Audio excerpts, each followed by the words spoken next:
KWC એરિયાથી 40 મિનિટના અંતરે આવેલું એકમાત્ર ગાર્ડન એટલે કે રોયલ બોટનિકલ ગાર્ડન, જ્યાં તમને 2400+ અલગ અલગ સ્પીસીસના પ્લાન્ટ જોવા મળશે. જો તમને પ્લાન્ટ્સ અને ફ્લાવર જોવાની ઈચ્છા હોય તો તમે અહીંયા આવી શકો છો. અને આની ટિકિટ છે $22. આમાં તમને 5 અલગ અલગ ગાર્ડન કવર થશે. અને જો તમે લાસ્ટ 5 વર્ષમાં PR થયા હોય તો તમને ફ્રીમાં એન્ટ્રી મળી જશે કનુ એપ્લિકેશન થ્રુ. ચાલો આપણે ગાર્ડનનો વ્યૂ લઈએ.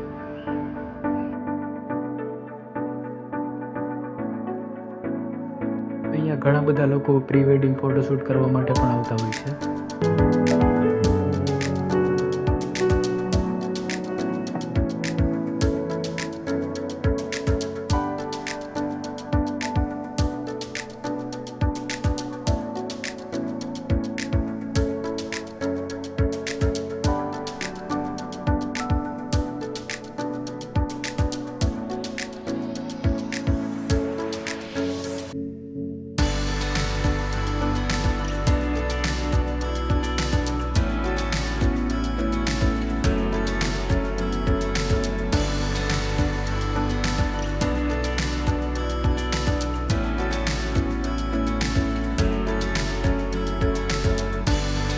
અહીંયા તમને બ્લેક કલરના પણ ફૂલ જોવા મળશે.